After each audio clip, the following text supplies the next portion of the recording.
Okay अस्सलाम वालेकुम दोस्तों। आज हम CompTIA A+ ट्रेनिंग का चैप्टर नंबर 20 कवर करेंगे, which is about network services, cloud computing and virtualization. ये training is conducted by Lowell tech and security YouTube channel J tech and travel.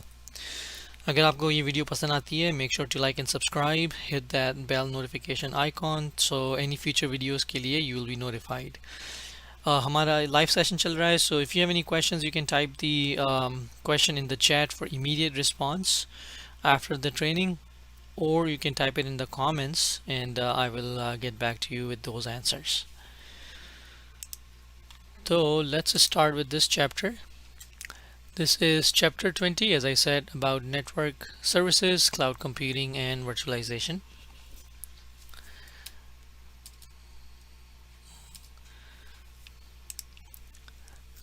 The objectives जो हम cover करेंगे आज, ये this may be a little bit bigger chapter, but let's see.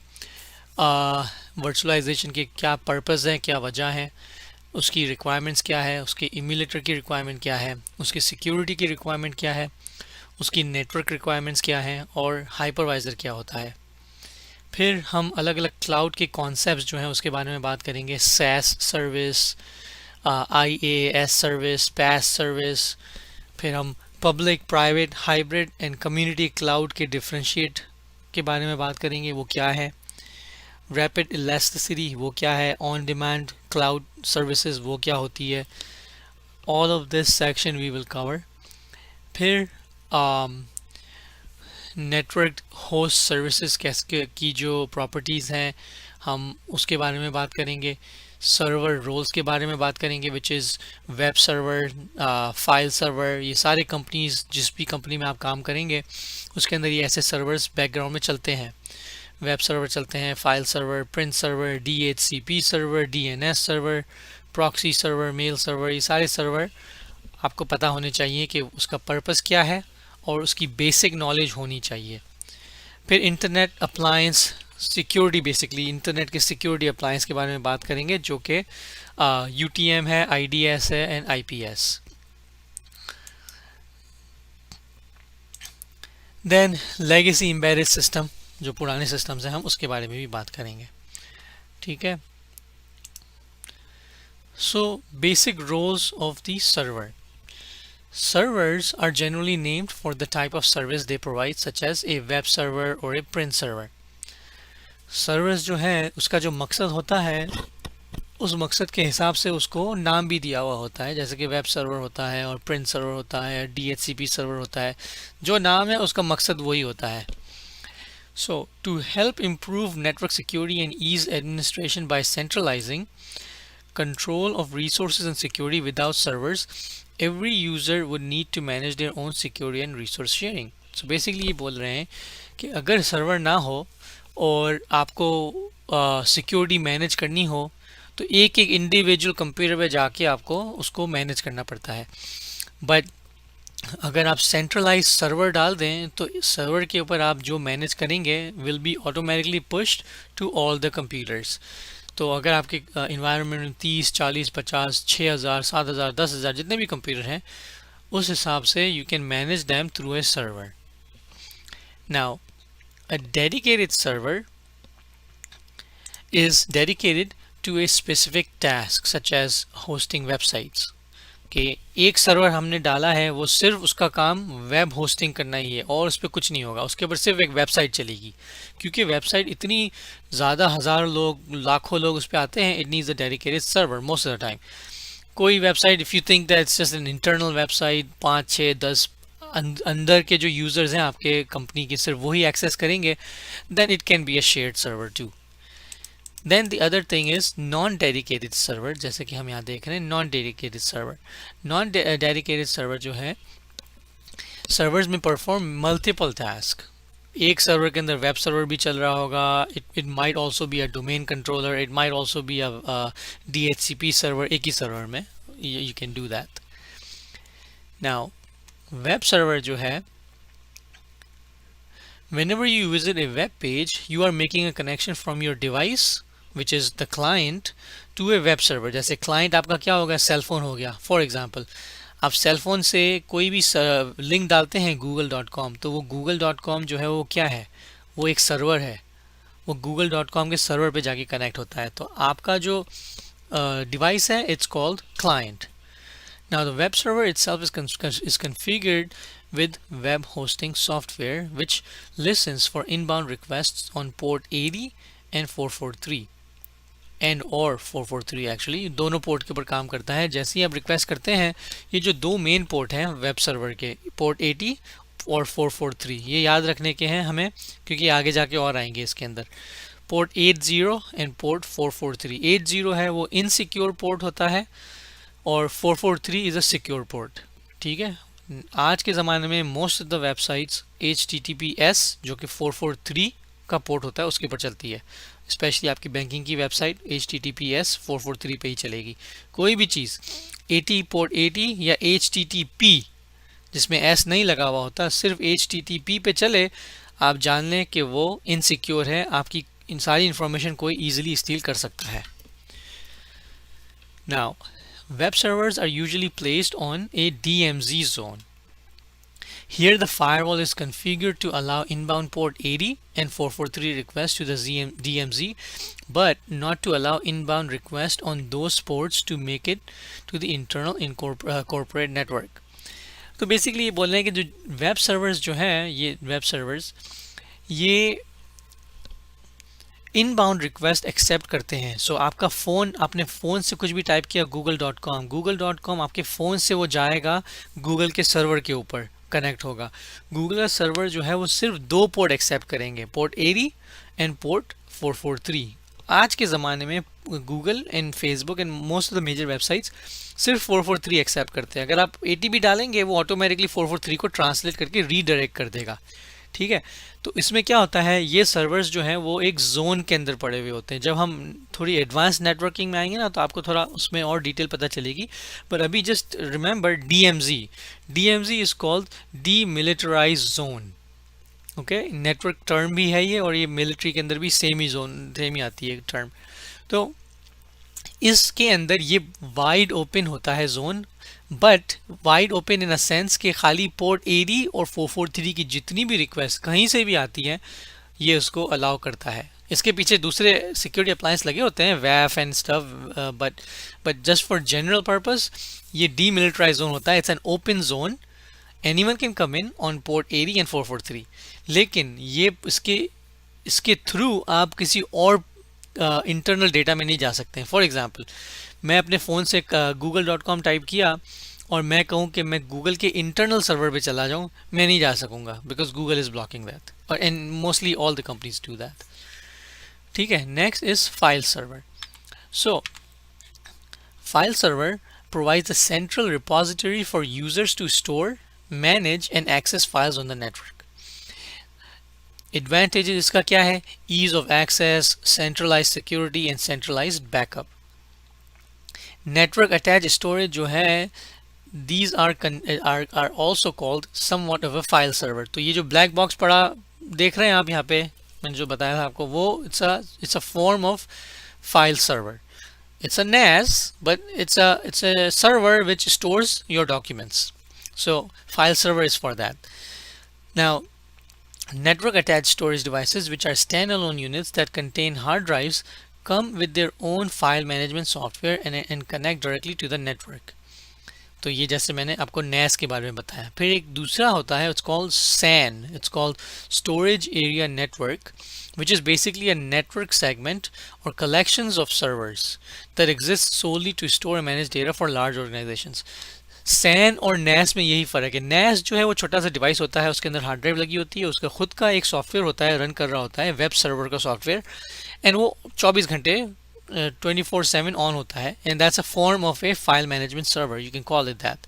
SAN जो है, it's a combination of server, storage server, 3, 4, 5 जो बड़े बड़े सर्वर्स होते हैं ना, उस सर्वर्स के अंदर 16 to 20 एक सर्वर में हार्ड ड्राइव लगी होती है, और वैसे ही सर्वर के रेप्लिकेशंस होते हैं 4-5 सर्वर के अंदर। सो इमेजिन करें 5 सर्वर हैं और हर एक सर्वर के अंदर 20-20 हार्ड ड्राइव लगी हुई है, तो आपकी टोटल कितनी हार्ड ड्राइव हो गई? अबाउट 100 हार्ड ड्राइव हो गई, right?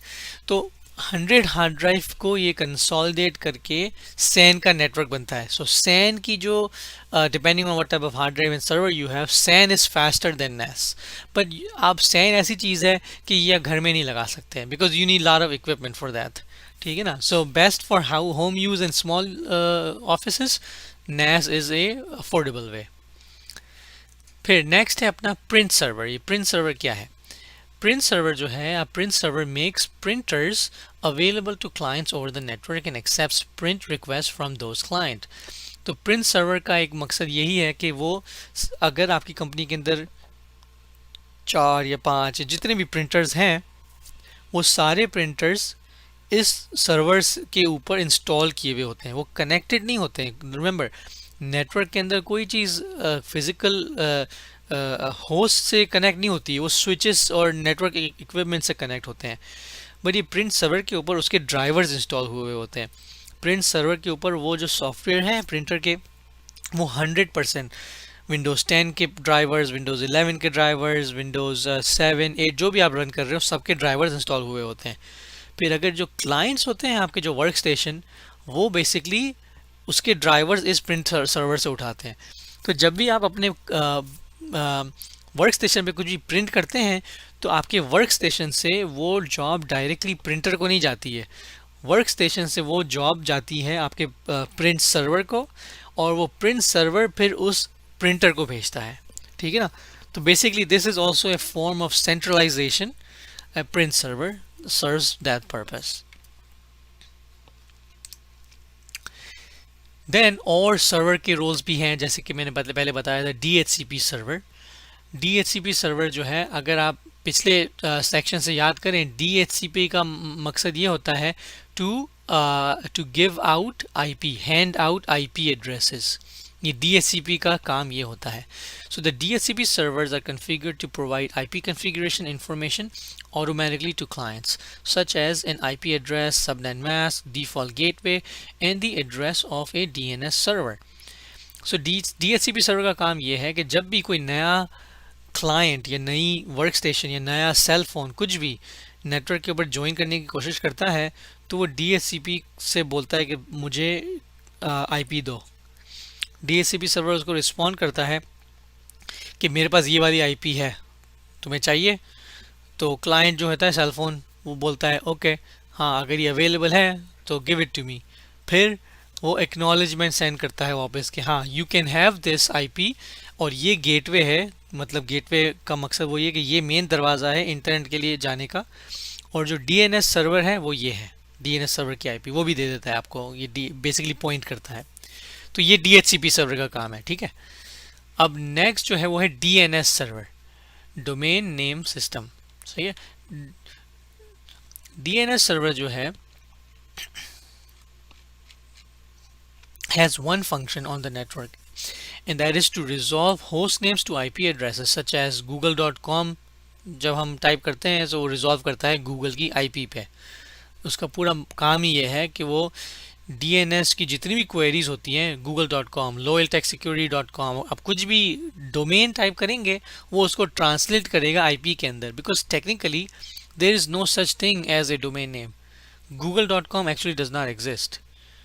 It doesn't exist because Google जो है उसके पीछे एक नंबर है, वो IP एक नंबर है, वो उसकी एलोकेशन है, वो उसका एक टारगेट लोकेशन है जहाँ पे उसको जाना है. पर हम ह्यूमंस को नंबर याद नहीं रहते हैं, तो एक DNS की सर्विस इजाद की है, बहुत पहले हुई थी ये, तो वो इजी हो जाता है, and then it converts it into IP address. Now DNS works the same way on an intranet, a local network not attached to the internet, as it does on the internet, resolving computer names to the IP address.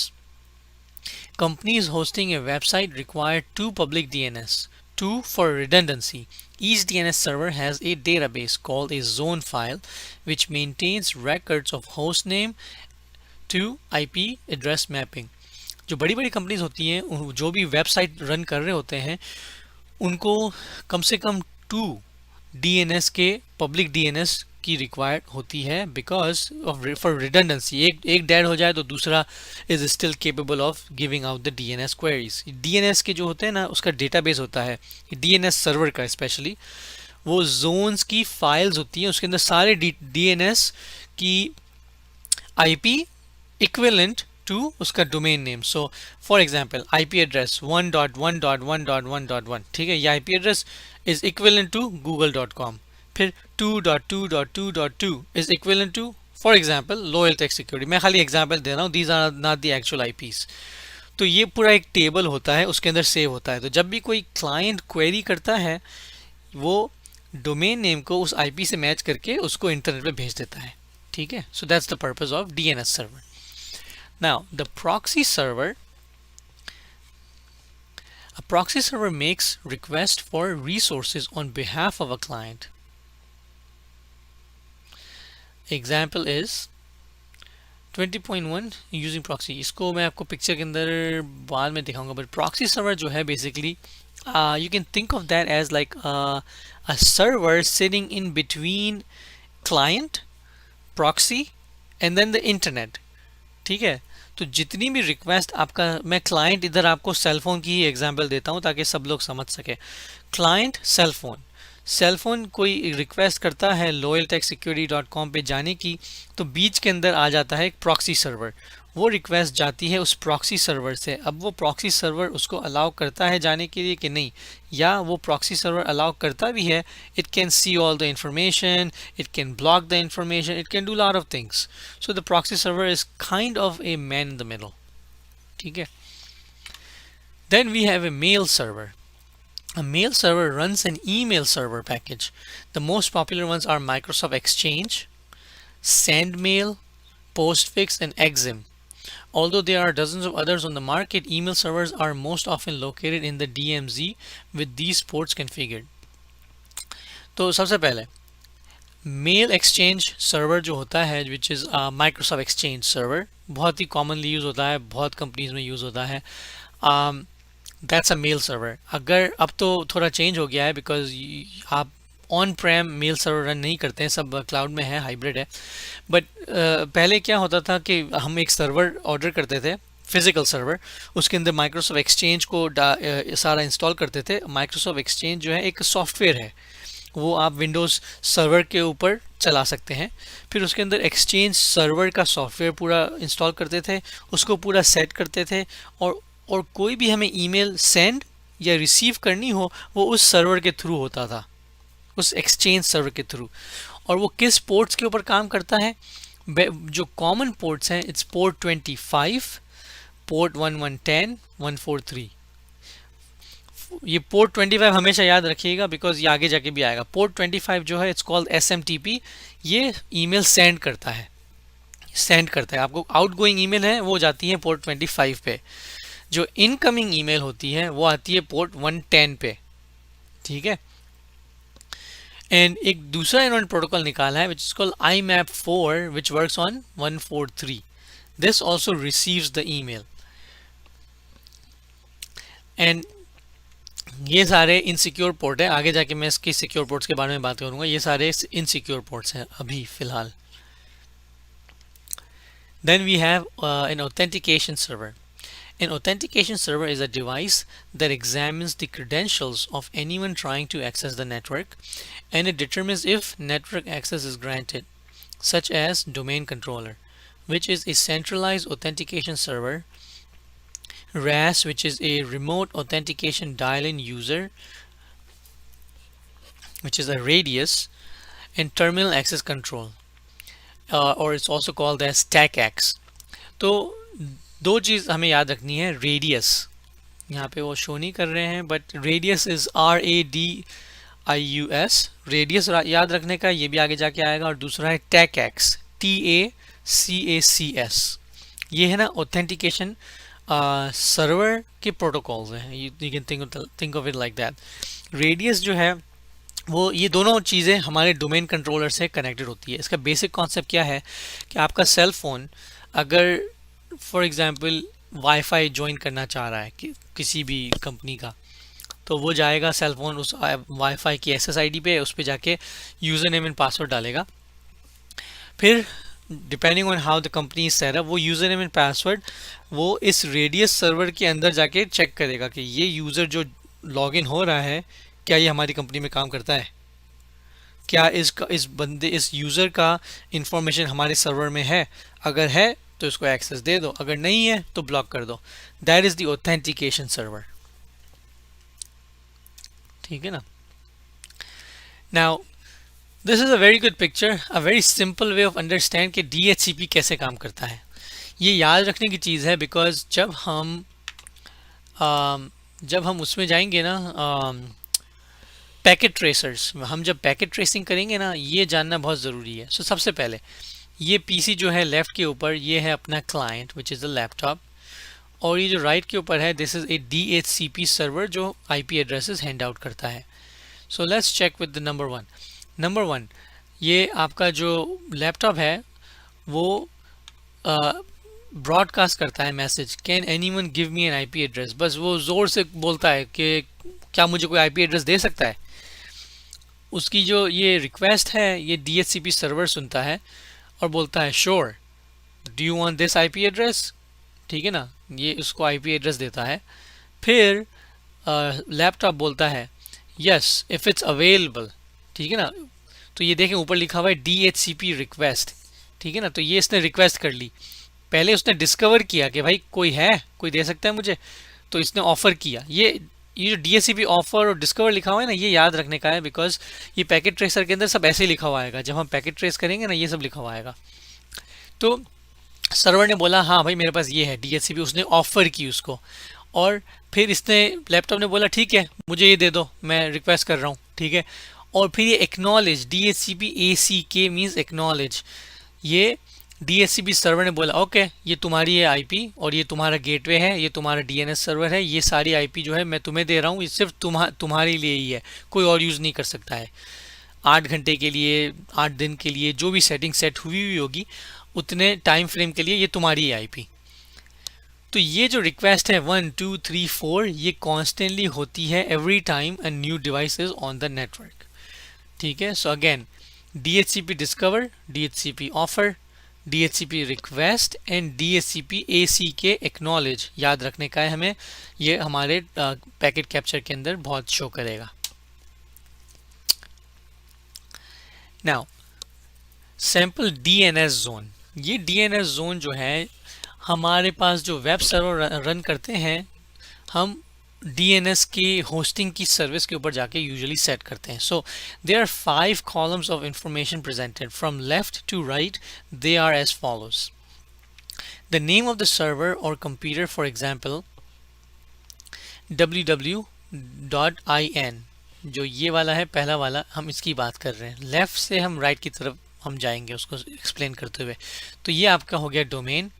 ठीक है, NIN which means internet, ये IN means internet। ठीक है, there are other options for this field but for our purpose we will focus on the internet. The record type, this example has SOA, जैसे कि SOA है, दूसरे में NS है, MX है, A है and AAA and C name। ठीक है, so ये सब क्या है। SOA is also called start of authority. NS, let me move my cursor, SOA start of authority record, NS which is a name server, मैं इसको थोड़ा और एक्सप्लेन करूंगा बाद में, और A जो है ये IPv4 address domain and AAA is for IPv6 and C name is a subdomain name or a category name you want to create for domain. So let me go in a little bit more detail on that.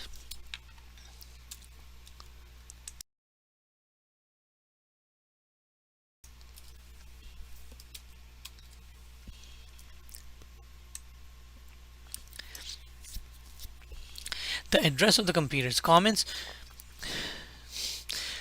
preceded by a semicolon. In a file like this the computer disregards everything after a semicolon. जो semicolon है उसके बाद जो है this is just हमारे reading purpose के लिए है, बट ये कंप्यूटर उसको रीड नहीं करता है, कंप्यूटर खाली इस चीज़ को रीड करता है। Okay, it's use to make notes for the administrator without affecting functionality, ये हमारे पर्पस के लिए है ताकि हमें पता चले कि क्या हो रहा है। So in depth SOA NS MX ये सब क्या है। वो हम इधर डिस्कस करेंगे. SOA, start of authority, it signifies the authoritative DNS server for that zone. SOA जो है वो बताता है कि DNS सर्वर जो है कौन सा सर्वर इसमें से अथॉरिटेटिव DNS सर्वर है. ये SOA एंट्री का काम है. NS जो है, it's called name server. It is the name or address of the DNS server for that zone. For example, google.com का NS सर्वर कुछ भी होगा, ABC whatever. तो जो नेम सर्वर है उसका, that name server will be managing its DNS. DNS के जो records मैनेज करता है ना, is depending on आपका नेम सर्वर क्या है. MX record जो है मेल एक्सचेंजर के लिए यूज होता है. जैसे कि मैंने पहले बताया था माइक्रोसॉफ्ट एक्सचेंज. जब हम माइक्रोसॉफ्ट एक्सचेंज अपने सर्वर पे इंस्टॉल करते हैं, हमें अपने वेब होस्टिंग के अंदर भी ये MX records रखने पड़ते हैं. तो ये MX record जो है उसकी IP आपके सर्वर के ऊपर पॉइंट करता है. I hope let me see if I can draw something real quick because this may be a little difficult. मैं बस ये क्विकली कर रहा हूँ जो भी है. Let's call this internet.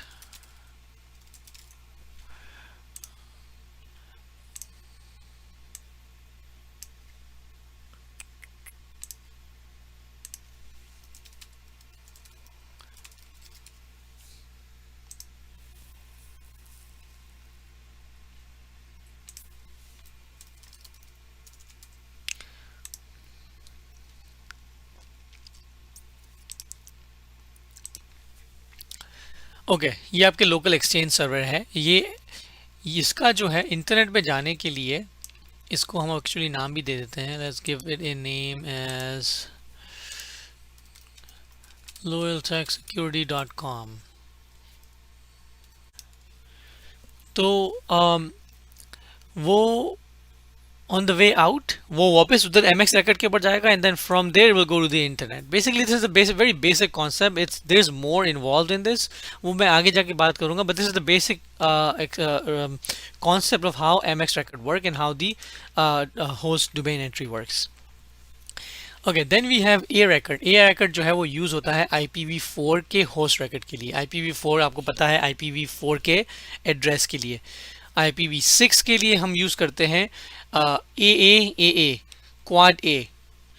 इसके जो एंट्री है वो IPv6 के लिए यूज करते हैं, but most of the companies don't use it, but very large companies like especially cellular companies, they have to use it because they don't have enough IP addresses.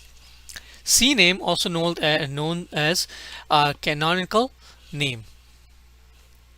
It's an alias. It allows multiple names to be assigned to the same host or address. तो for example मुझे जाना हो abc.loyaltechsecurity.com. I will put that CNAME entry. I wanted to go xyz.loyaltechsecurity.com. मुझे जितने भी अलग अलग सब डोमेन भी बनाने हो, I can put it under this CNAME. So ये सारी एंट्रीज आपकी जो डोमेन की होस्टिंग है, you have to enter in those domain hosting in order for it to work.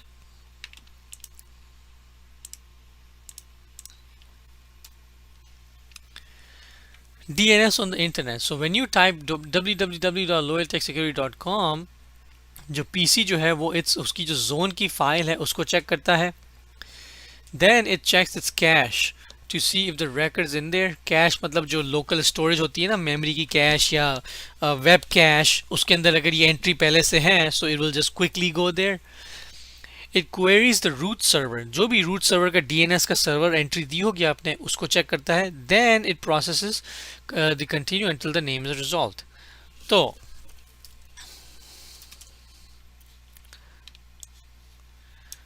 जब हम NS लुकअप करते हैं यहाँ पे google.com, ये इसने DNS की जो IP है वो हमें यहाँ पे दी है. ये नॉन अथॉरिटेटिव का मतलब ये है कि ये इसने इस अंदर का जो सर्वर है वहां से निकाल के नहीं दी है, ये गूगल के सर्वर से ये डीएनएस की एंट्री आई है। अगर अंदर के सर्वर से आती सो इट वुड नॉट से non authoritative answer. Okay, now that's the DNS server. अब ऊपर आप देख रहे हैं dns.opendns.com।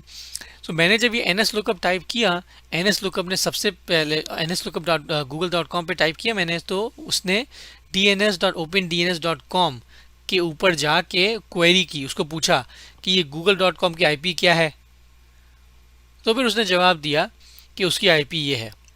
बिकॉज ये DNS OpenDNS.com एक्सटर्नल सर्वर है, ये अंदरूनी सर्वर, इंटरनल सर्वर नहीं है, that's why it's calling it a non authoritative answer. अगर ये आंसर इंटरनल सर्वर से आया होता तो you would not get that, but in order for us to get in internal answer हमारे पास प्रॉपर सर्वर या डेटाबेस होना ज़रूरी है DNS का, जहाँ पे वो जाके देखे कि गूगल की आईपी ये है, गूगल की आईपी ये है। But it's really hard to manage internet DNS queries internally. So most of the companies क्या करती हैं, they keep internal DNS server for their internal servers only. So I hope that makes sense, but जो internal servers होते हैं big companies के अंदर, they have to keep the internal DNS server for that. The DNS name resolution process. So for example, number one, resolver जो है वो query करता है DNS server से, the client's DNS server। फिर वो DNS की जो क्वेरी है वो जाती है रूट DNS सर्वर के पास। फिर वो रूट DNS सर्वर क्लाइंट को बोलता है भाई मेरे पास नहीं है। फिर वो क्लाइंट जाता है .com/TLD DNS सर्वर के पास। TLD means top level domain, loyaltechsecurity.com। उसकी एंट्री वो उसको शो कर देता है। फिर वो वापस क्लाइंट के सर्वर को बताता है कि देखो ये है एंट्री मैंने फाइंड की है रूट DNS सर्वर से। Then it goes back and brings it way जो भी है wiley.com यहाँ पे शो किया है, बट यू नो google.com उस सर्वर के ऊपर जाता है और उसको बताता है कि क्लाइंट को कि this is the right DNS server, and then gets the response, and on the client server आपको वो वेबसाइट दिख जाती है। So this is the whole process it goes through before you get a website. So this is a DNS name resolution process. Internet appliances, intrusion detection and intrusion protection system called as IDS and IPS. And then the next is unified threat management, which is also called as UTM. The IDS and IPS, both devices monitor network traffic and look for suspicious activity. IDS and IPS look for signature of malicious contents just like antiviruses do, but in network traffic patterns. Their primary function is to block malicious traffic from entering the network. An IDS is a passive device. It watches network traffic, detects anomalies, log the anomaly, and send an alert to an administrator. It does nothing to prevent the attack. It simply monitors the traffic, logs it, and lets the administrator know, alerts them that there is something going on. So IDS का function ये है, वो सारा traffic को check करता है, उसको देखता है, उसके अंदर कुछ प्रॉब्लम आती है तो बैठा बैठा देख रहा होता है और वो अलर्ट कर देता है आपको कि भाई देखो कुछ हुआ है, पर वो प्रिवेंट नहीं करता है। पर जो IPS है इज एन एक्टिव डिवाइस, वो मॉनिटर भी करता है, वो डिटेक्ट भी करता है, लेकिन वो उसके ऊपर एक्शन भी लेता है, मतलब वो उसको ब्लॉक भी कर देता है। So for example, if it senses A suspicious inbound traffic on a specific port, it can shut the port, वो पोर्ट को बंद कर देगा। सो IPS का फंक्शन ये है। Both can come as host based और network based. The network-based versions are designed to protect multiple systems, whereas the host-based ones protect only one computer. आपको पता होगा होस्ट बेस्ड और नेटवर्क बेस्ड मैंने पहले भी डिस्कस किया था। होस्ट बेस्ड जो है ये होस्ट बेस्ड के अंदर भी आता है और नेटवर्क बेस्ड के अंदर भी IPS IDS आता है।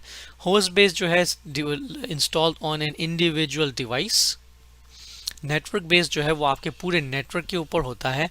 It protects all your devices under that network. So ये host based and network based terminology, you should remember that too. Then we have a unified threat management, also known as UTM. The goal of UTM is to centralize security management, allowing administrators to manage all of their security related hardware and software through a single device or interface. UTM is generally implemented as a standalone device or series of devices on a network, and it will replace the traditional firewall. A UTM device can generally provide the following types of services, which is packet filtering and inspection like a firewall, intrusion protection system, which is a IPS, gateway anti-malware, spam blocking भी provide करता है, malicious website blocking भी करता है, and application control. तो अब के जो firewalls आते हैं, most of the companies they are called next gen firewall, NGFW. next gen firewall जो है उसके अंदर UTM is already included. यहाँ पे they are not showing that, but UTM, IPS, IDS, spam control, packet filtering, gateway anti-malware, all of that is mostly included in the new firewalls you get these days. तो UTM का मकसद basically क्या है? ये सारे जो मैंने अभी नाम लिए ना, फायरवॉल ब्लॉकिंग, आईपीएस, सारी जितने भी ये अलग अलग सर्विसेज हैं उसको सब कंबाइन करके एक जगह पे इजीली मैनेज करना, that's UTM. Okay, simple as that. Then legacy and embedded systems, hardware, software, and network protocols. Legacy systems are usually defined as those using old technologies. जो old technologies होती है ना उसको हम legacy systems कहते हैं. Windows 7, Windows 8, those are legacy systems. Same with the network as well. पुराने devices are called legacy systems. More of the above areas, many legacy systems were state of the art when they were originally implemented in the 1970s or 1980s, but they haven't been upgraded or replaced.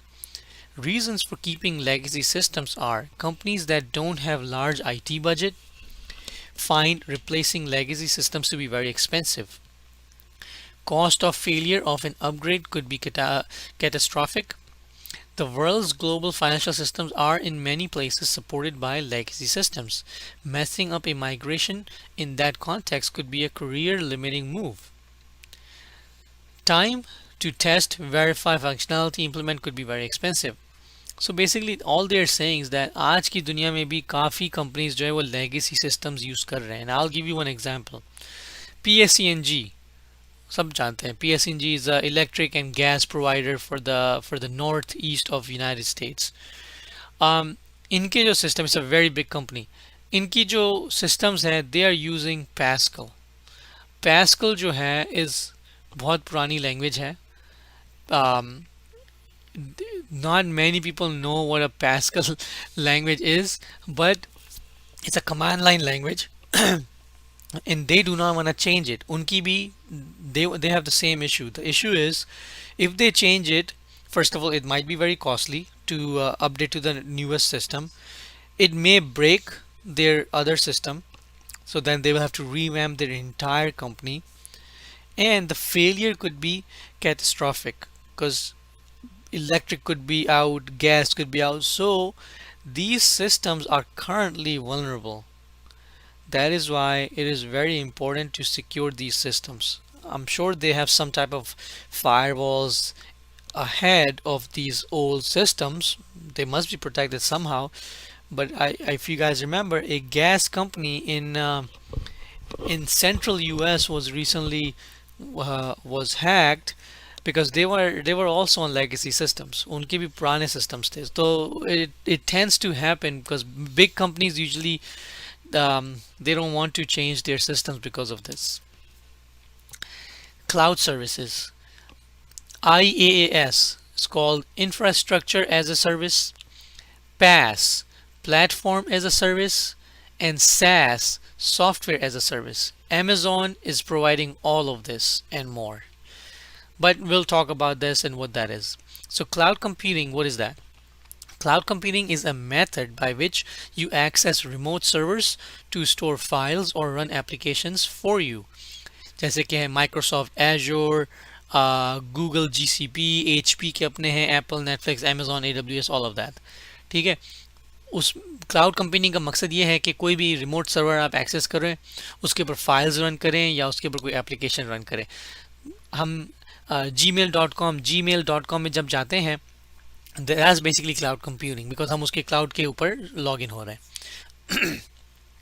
Cloud computing involves a concept called virtualization, which means that there isn't necessarily a one-to-one relationship between a physical server and a logical or a virtual server. In other words, there might be one physical server that virtually hosts cloud servers for a dozen companies, or there might be several physical servers together as one logical server. तो दो किस्म की इसके अंदर होते हैं। We can also have a physical server, जो कि एक फिजिकल सर्वर के अंदर हम काफ़ी दूसरे वर्चुअल सर्वर रन कर सकते हैं। तो मैं आपको इसकी एग्जांपल क्विकली यही शो कर लेता हूँ। ये फिजिकल सर्वर है, इसके अंदर कितने सर्वर्स रन कर रहे हैं देखिए, 1 2 3 4 5 6 7 8 सर्वर्स आर करंटली ऑनलाइन, बाकी ऑफ हैं। तो ये एक फिजिकल सर्वर के अंदर इतने सर्वर्स ऑलरेडी ऑन कर रहे हैं। तो logically that is one way of doing it. The other way of doing it is running a dedicated server for dedicated virtual machine. You can do that too. एक physical server में एक virtual machine भी आप run कर सकते हैं if you want. Now, what is IaaS? Infrastructure as a Service. Infrastructure as a service is a lot like paying for utilities. The client pays for what it uses and includes typically networking infrastructure services like networking services. तो that's what it is. Network infrastructure services जो है as a service is, आप पे करते हैं जो आप use करते हैं। जितना नेटवर्क इंफ्रास्ट्रक्चर आप यूज़ किया, जितने बैंडविड्थ आपने यूज़ की, उस हिसाब से आपने उनको उसकी फ़ीस पे की। सो यूटिलिटीज़ में क्या होता है, हम इलेक्ट्रिक का बिल जितना यूज़ करते हैं उसके किलोवाट एन आवर के हिसाब से वो आपको बिल चार्ज करते हैं। IaaS is just like that, it's an infrastructure they provide you as a service. Infrastructure meaning it could be networking infrastructure, it could be any type of online infrastructure they can provide you. PaaS, which is a platform as a service, adds a layer to IaaS that includes software development tools such as runtime environment.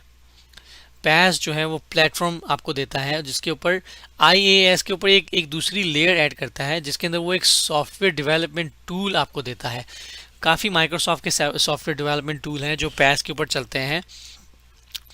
सो दो software आपको अपने server पे download करने की ज़रूरत नहीं है। For example ये आई थिंक .NET के और काफ़ी अलग अलग जो प्लेटफॉर्म के जो सर्वर्स होते हैं ना, हमें उसको अपने सर्वर पे डाउनलोड करने पड़ते हैं, फिर उसके लाइसेंसिंग फ़ी पे करनी पड़ती है। You have to make sure, you have to manage it, lot of things you have to do on your server. That's why nowadays people are renting those services, a platform as a service.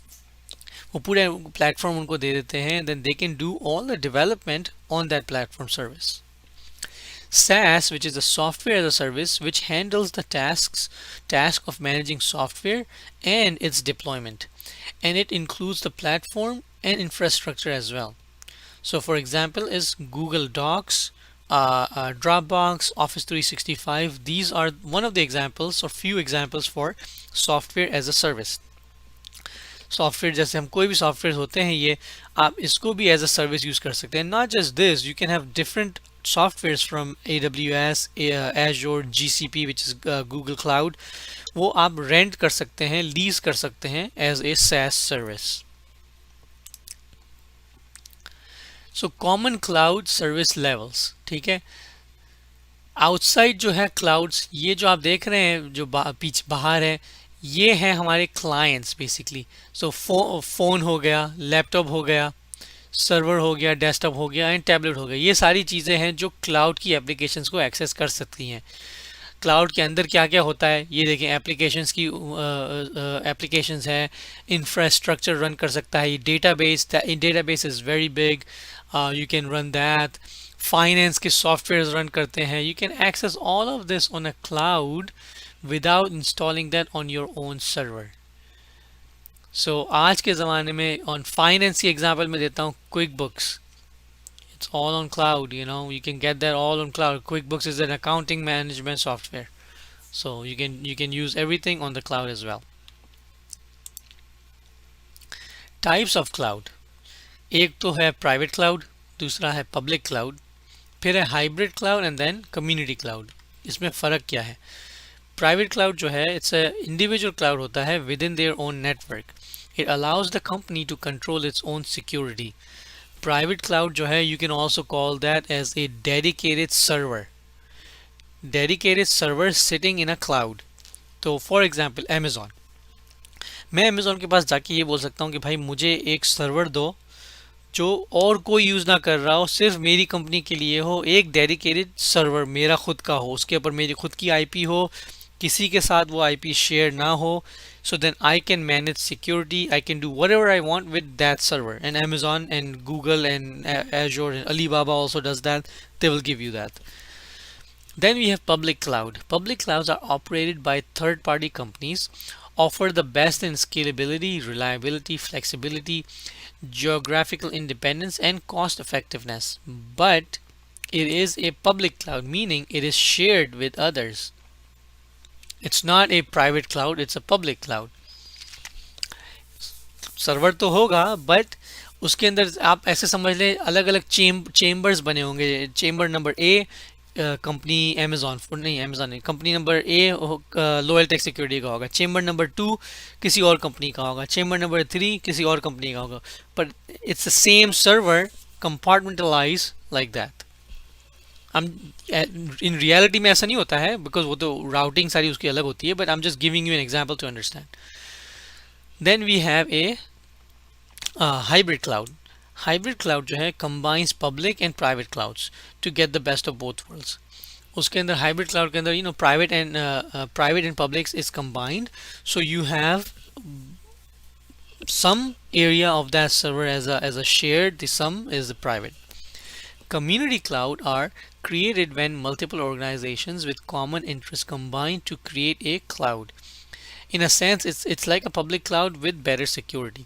Community cloud जो है वो थोड़ी बहुत organisations कह लें या individual run servers बोल दें, जो भी, पर अलग अलग जगह से जो सर्वर्स को कंबाइन करके वो एक क्लाउड बनाते हैं. That's called community cloud. और कम्युनिटी वर्जन आपको बहुत मिलेंगे इसके अंदर.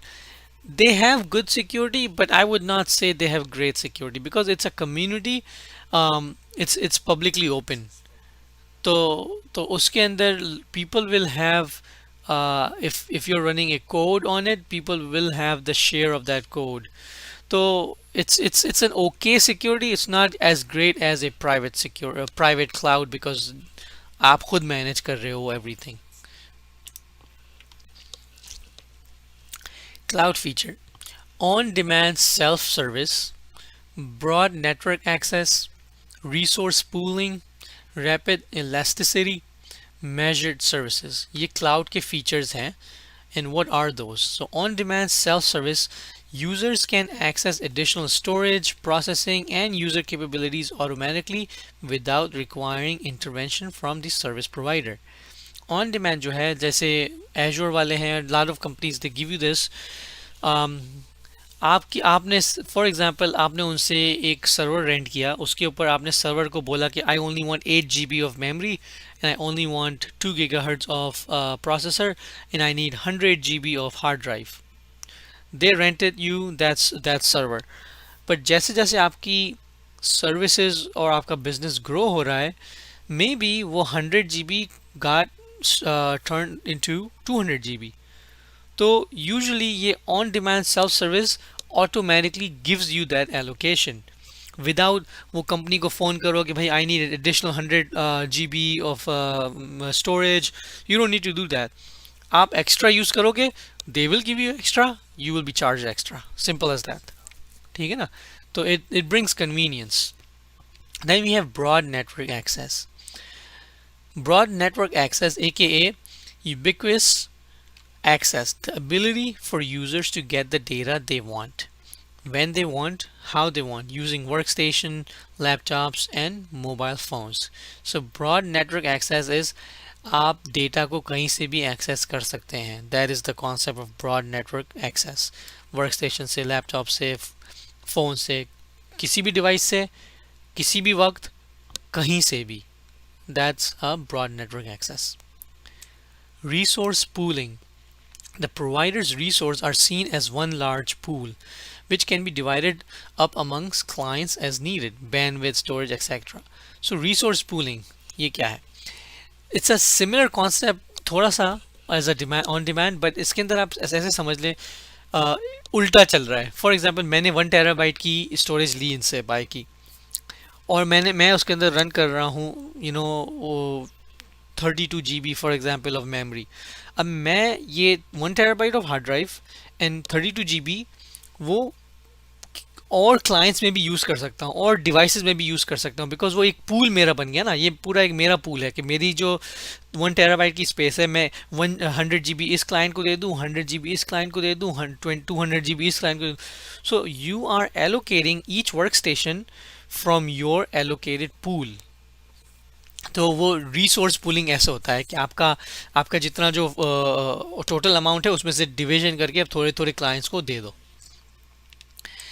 Rapid elasticity is the ability to scale up resources as needed but instantly or rapidly. Pay as you grow service. Rapid elasticity जो है वो जैसे जैसे आपकी कोई भी सर्विसेज या आपकी नीड ग्रो करेगी, you pay as you go. Immediately. You pay as you go. जैसे जैसे आपकी नीड बढ़ती जाए. Measured service. Clients' usage is measured before they are charged for the services used. तो measured services जो है जो it's like a pre-allocated quota for आपकी services के लिए. जितना आप यूज़ कर रहे हो वो सब calculated होता है. You're charged. If you use anything above that, then you pay extra. Remember, these are just the terms, okay? These are not really services. These are just terms. Okay, using cloud services, cloud-based storage and cloud-based application. The storage idea is simple. Users store files just as they would on a hard drive, but with two major advantages. One, they don't need to buy the hardware. Two, different users can access the files regardless of where they are physically located. तो cloud storage का फ़ायदा क्या है? Basically ये है कि आपको अपनी खुद की hard drive, physical hard drive bye करने की ज़रूरत नहीं है. ये that's one hard benefit. Second is multiple user इसको एक्सेस कर सकते हैं फ्रॉम एनीवेयर लोकेटेड. ये आपका हो गया क्लाउड बेस्ड स्टोरेज. ठीक है. एप्लीकेशंस जो है, Chromebook platform was Chromebook platform was built on this premise, on cloud-based application. All applications run from the web. Microsoft Office 365 and Google Docs is also a cloud-based application. जो Chromebook की है ना example is actually very good. हम जो Chromebooks bye करते हैं उसके ऊपर जो ऑपरेटिंग सिस्टम जो रन करता है और उस ऑपरेटिंग सिस्टम के अंदर जो एप्लीकेशंस रन करती है ना, वो सारी क्लाउड बेस्ड एप्लीकेशंस ही हैं. So when you run those applications, they are actually cloud based applications directly running from the cloud. वैसे ही एग्जाम्पल है ऑफिस 365 के, एक्सेल, वर्ड, जो भी आप यूज़ करते हैं. ऑफिस 365 वाले OWA वाले version, they are all cloud based. आप चाहें तो डेस्कटॉप वर्जन भी डाउनलोड कर सकते हैं, but then the cloud based के अपने खुद एडवांटेजेस हैं. आप you can access it from anywhere in the world, any time. You don't have to have your own server and things like that. Virtualization. Virtual machines versus hypervisor. The term virtualization is defined as creating virtual rather than actual versions of something. Virtualization is often used to let multiple operating systems or multiple instances of the same operating system run on one physical machine at the same time. तो virtualization का simple ये है कि का multiple operating system आप एक physical device के ऊपर रन कर सकते हैं. It could be the same operating system और डिफरेंट ऑपरेटिंग सिस्टम बट 4 5 6 10 15 जितने भी ऑपरेटिंग सिस्टम एक ही फिजिकल डिवाइस पे आप रन कर सकते हैं. That's the summarized version of virtualization. The virtualized version of a computer is appropriately called a virtual machine. The underlying purpose of all of this is to save money. The ultimate goal here is to save money. Virtual operating systems can be powered on or off individually without affecting the host operating system or hypervisor. तो देखिए ऊपर लिखा हुआ है XCPNG centre. ठीक है, ये जो विंडो आपको दिख रही है, this is just a software. Okay, but think of this, जो विंडो आपको दिख रही है, think of this as a hypervisor or the operating system for the virtual machine itself. ये virtual machine का operating system है. ये Windows का operating system नहीं है. ये Linux का operating, well no, I don't want to say Linux, it is based on Linux, but ये अपना खुद का एक operating system है. अब ये operating system के अंदर ये सारे virtual operating system हमने इंस्टॉल किए हैं. So for example Windows 10, Windows 10 जो है it's a normal Windows 10 operating system जो पूरा चल रहा है यहाँ पे, right? So this big window what you're seeing is, you can call that a hypervisor operating system, and this right here is a VM operating system. This is the difference. That's the key difference. वो लोग इसके बारे में बात कर रहे हैं यहाँ पे. और आप उसको टर्न ऑन एंड ऑफ कर सकते हैं इजीली. ये जो ग्रीन लाइट दिख रही है आपको, ये ऑन है. So let's say this one, I can just select this Windows 10 Professional and I can click shut down and it will shut down, or I can reboot, or I can pause and suspend, whatever. I can do all of that from this virtual hypervisor. ठीक है, again this is the operating system for the VM, and this window right here XCPNG is the operating system for the hypervisor, or in other words an operating system for the physical server. ठीक है, so they're covering a little bit more in hypervisor. So the hypervisor, the key enabler for virtualization, is a piece of software called the hypervisor. जो कि hypervisor जो है is an operating system for a physical device, also known as virtual machine manager VMM. बहुत अलग अलग terms हैं आपको. जब आप when you get into this business you will see काफ़ी अलग अलग terms will be used, but hypervisor is a bare minimum word you should know.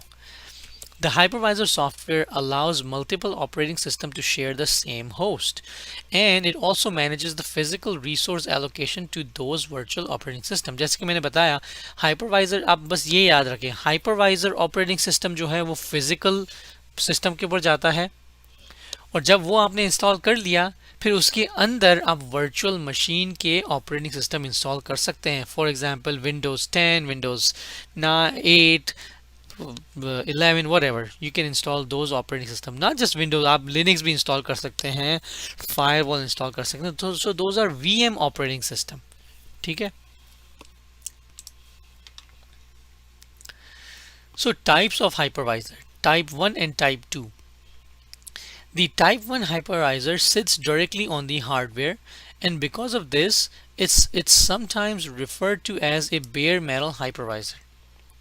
In this instance, the hypervisor is basically the operating system for the physical machine. This setup is most commonly used for server-side virtualization. Because the hypervisor itself typically has very low hardware requirements to support its own functions, type 1 is a dedicated, there is no host operating system present and therefore has better performance. So ये जो left के ऊपर है, नीचे से हम ऊपर start करेंगे. हार्डवेयर आप इसको समझ लें, ये सर्वर है, फिजिकल सर्वर. ओके, हम क्लाउड की बात नहीं कर रहे हैं यहाँ पे. फिजिकल सर्वर के ऊपर ये हाइपरवाइजर हमने इंस्टॉल किया. जो हाइपरवाइजर है ये हाइपरवाइजर का ऑपरेटिंग सिस्टम है, जो मैंने आपको अभी पिछली वीडियो में बताया था, XCPNG. That's a hypervisor operating system installed directly onto the hardware. तो ये जो हाइपरवाइजर का जो सॉफ्टवेयर है वो ज़्यादा रिक्वायरमेंट नहीं है उसकी, वो ज़्यादा मेमोरी नहीं लेता है, ज़्यादा क्या कहते हैं हार्ड ड्राइव नहीं लेता है, ज़्यादा प्रोसेसिंग पावर भी नहीं लेता है। तो उससे हमें फ़ायदा क्या होता है कि जो एक्स्ट्रा जो बची हुई रिसोर्सेज होती हैं वो हम अपने गेस्ट ऑपरेटिंग सिस्टम को दे सकते हैं। देखें, गेस्ट ऑपरेटिंग सिस्टम 1 और 2, this guest operating system could be anything, Windows server हो सकता है, विंडोज ऑपरेटिंग सिस्टम हो सकता है, लिनक्स हो सकता है, जो भी, और फिर हम उसके अंदर अलग अलग एप्स रन करते हैं। So this is a type 1 hypervisor. Type 2 hypervisor जो है sits on top of an existing operating system called the host operating system. This is most commonly used in client-side virtualization, where multiple operating systems are managed on the client machine as opposed to a server. तो ये type 2 जो hypervisor है, it is slower than type 1. Reason being is hardware तो होती है, उसके ऊपर आपका होस्ट ऑपरेटिंग सिस्टम होता है। यहाँ पे जो होस्ट ऑपरेटिंग सिस्टम का इनका मकसद है ना, द बिगेस्ट एग्जाम्पल मैं उसको बताता हूँ इज हाइपर वी। अगर आपको हाइपर वी रन करना है, हाइपर वी जो है वो माइक्रोसॉफ्ट की ईजाद है, माइक्रोसॉफ्ट का प्रोडक्ट है वो। तो अगर आपको हाइपर वी रन करना है तो वो आप हाइपर वी डायरेक्टली हार्डवेयर पे इंस्टॉल नहीं कर सकते। हाइपर वी इंस्टॉल करने के लिए सबसे पहले आपको कोई विंडोज़ का प्रोडक्ट इंस्टॉल करना पड़ेगा, जैसे कि विंडोज़ सर्वर। आप विंडोज़ सर्वर इंस्टॉल करेंगे, वो विंडोज़ सर्वर का ऑपरेटिंग सिस्टम पहले इंस्टॉल करेंगे, फिर उस ऑपरेटिंग सिस्टम के अंदर आप ये हाइपरवाइजर इंस्टॉल करेंगे जो कि हाइपर वी है। Just a name, hypervisor is a common name. फिर ये Hyper V and Oracle Virtual Box and stuff उन्होंने अलग से बनाए हैं, but hypervisor is like a common term for everything. तो अब ये हाइपरवाइजर आप इंस्टॉल करेंगे which is a Hyper V on Windows server. तो देखें, दो रिक्वायरमेंट हो गई इधर। सबसे पहले आपको विंडोज़ सर्वर इंस्टॉल करना पड़ता है, फिर उसके बाद हाइपर वी इंस्टॉल करना पड़ता है, और फिर उस हाइपर वी के अंदर जाके आप अपने ऑपरेटिंग सिस्टम इंस्टॉल करेंगे और फिर उसके अंदर एप्लीकेशंस इंस्टॉल करेंगे। तो इसके अंदर देखें स्टेप्स भी बढ़ गए, और ये होस्ट ऑपरेटिंग सिस्टम जो है, जो सर्वर है, वो आपकी मेमोरी यूटिलाइजेशन कम, मेमोरी बहुत ले लेता है, आपकी हार्ड ड्राइव भी यूज़ करता है, उसके अंदर अपडेट्स करने पड़ते हैं, आपको मैनेज करना पड़ता है, lot of things you have to do. फिर जाके आप उसके अंदर क्लाइंट हाइपरवाइजर इंस्टॉल कर सकते हैं। सो टाइप 2 हाइपरवाइजर की जो कॉमन एग्जांपल होगी ना, वो होगा आप वर्चुअलाइज अपने लैपटॉप के ऊपर अगर करते हैं, दैट्स अ टाइप 2 हाइपरवाइजर। क्योंकि अगर लैपटॉप के ऊपर या अपने डेस्कटॉप के ऊपर अगर आप कोई भी चीज़ वर्चुअलाइजेशन करते हैं जहाँ पे आपके पास विंडोज़ लगा हुआ है पहले से, और आप चाहते हैं कि आप उसके अंदर विंडोज़ के अंदर कुछ और भी रन करें, so that's a type 2 hypervisor. So if you are running a virtualization on your laptop और with a Windows already running as a host OS, then there is a type 2 hypervisor. ठीक है। Client side virtualization has resource requirement, emulator requirement and security requirement. Resource requirements is shared, which is a CPU, RAM, hard drive space and network performance, जैसे कि मैंने पहले बताया। CPU के अंदर the hypervisor can treat each core of a processor as a separate virtual processor, and it can even create multiple virtual processors out of a single core. Some hypervisors require that the CPU be specifically designed to support virtualization. For the Intel chips, this technology is called virtualization technology, VT, and for AMD chips, they need to support AMD-V, which is AMD virtualization. तो ये सारी resource जो हैं वो तो shared होती ही हैं, पर जो CPU है, हाइपरवाइजर जो है, उसको डिपेंडिंग ऑन आपके CPU प्रोसेसर के अंदर कितने कोर्स हैं, वो ईच कोर को एक सेपरेट वर्चुअल प्रोसेसर की तरह भी यूज़ कर सकता है। सो जो कॉमनली यूज़ घर के ऊपर और छोटे छोटे बिजनेस में होता है, क्वाड कोर और ऑक्टा कोर प्रोसेसर होते हैं। सो क्वाड कोर के अंदर 4 कोर्स होते हैं। तो हाइपरवाइजर जो है उस 4 कोर में से 4 प्रोसेसर, वर्चुअल प्रोसेसर निकाल सकता है अगर चाहे, या तो एक सिंगल कोर में से भी अलग अलग वर्चुअल प्रोसेसर वो निकाल सकता है। रैम जो है Those are allocated when creating the virtual machine and can be modified later. Hard disk space works the same way as RAM. Each operating system will need its own hard disk space. The virtual machine will create a NIC, a virtual NIC, and manage the resources of that NIC appropriately. So ये सारी छोटी छोटी चीज़ें हैं उसके अंदर you have to manage it. आपको उसको रैम एलोकेट करनी पड़ेगी, उसको सीपीयू के प्रोसेसर्स एलोकेट करने पड़ेंगे, उसके हार्ड ड्राइव के स्टोरेज कैपेसिटी एलोकेट करनी पड़ेगी, and you will have to allocate, अगर आपके पास मल्टीपल निक्स लगे हुए हैं आपके लैपटॉप में या वर्क स्टेशन में, आपको उसको वर्चुअल उसके निक एलोकेट करने पड़ेंगे, या तो वो जो सेम निक है उसके सिंगल निक के अंदर से वो 10-15 जितने भी आपको वीएम निकालने उसमें से उतने ही वो वर्चुअल निक भी क्रिएट कर सकता है.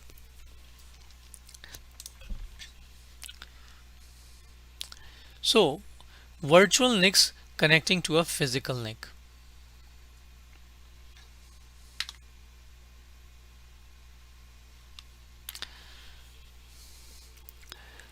तो ये जो ब्लू वाली विंडो है, ये जिसके ऊपर मैं कर्सर घुमा रहा हूँ, ओके मेरा कर्सर नहीं दिख रहा, ये रहा, ये जो है ये है फिजिकल सर्वर. ठीक है, उसके अंदर जो छोटे छोटे वाइट बॉक्सेस हैं, दीज आर वर्चुअल मशीन्स. तो इस फिजिकल सर्वर के अंदर हमारे पास है 3 वर्चुअल मशीन. हर एक वर्चुअल मशीन के अंदर आप देख सकते हैं वर्चुअल निक लगे हुए हैं, V NIC 1, V NIC number 2 and V NIC number 3. ये वर्चुअल फिजिकल सर्वर के अंदर फॉर एग्जांपल एक ही निक होगा जो कि यहाँ नीचे शो किया हुआ है. ये फिजिकल सर्वर में सिर्फ एक ही नेटवर्क एडेप्टर लगा हुआ है लेकिन वो वर्चुअली उसने 3 नेटवर्क क्रिएट कर लिए हैं. So this is the concept of virtual NIC. वो it creates its own MAC address, it creates its own IP addresses, it creates its own routing table as well.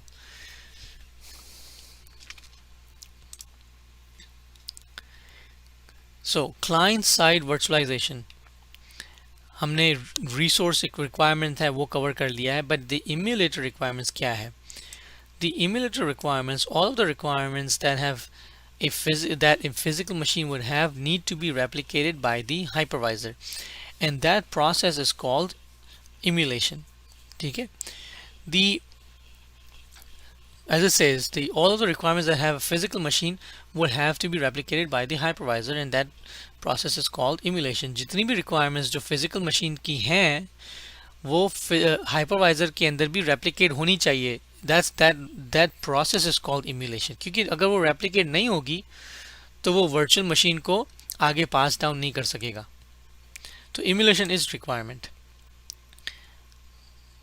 The term hypervisor and emulator often get used interchangeably, although they don't mean the same thing. The hypervisor can support multiple operating systems, whereas technically an emulator appears to work the same as one specific operating system. So ये difference है. Hypervisor जो है वो multiple operating system run कर सकता है, but जो emulator है वो एक operating system, specific operating system के इम्यूलेशन के ऊपर ही काम करता है. Then the next we have is a security requirement. Instead of attacking the operating system in the VM, hackers have turned their attention to attacking the hypervisor itself. The solution to most virtual machine threats is to always apply the most recent updates to keep the system current. So security requirement में all they're saying is that hypervisor के अंदर जो operating system होते हैं आजकल hackers जो हैं उस ऑपरेटिंग सिस्टम के ऊपर अटैक नहीं कर रहे हैं इतना जितना कि वो डायरेक्टली हाइपरवाइजर को अटैक कर रहे हैं. क्योंकि अगर उनको हाइपरवाइजर का एक्सेस मिल गया तो उसके अंदर 50 जितनी भी वर्चुअल मशीन है उस सब का एक्सेस उनको मिल सकता है. तो बेस्ट तरीका ये है कि आप जो भी हाइपरवाइजर यूज़ कर रहे हैं उसके जो सिक्योरिटी अपडेट्स हैं उसको अप टू डेट रखें आप. That is the minimum thing you can do apart from installing network security and things like that. So this is where our chapter number 20, which was a network services, cloud computing and virtualization ends. Chapter number 20. If you like the video, if you have any questions, any concerns, make sure you like and subscribe and hit that bell notification icon. अगर आपके पास कोई questions हैं, you can type them in the comment box or type them in the chat and I will get back to you as soon as possible.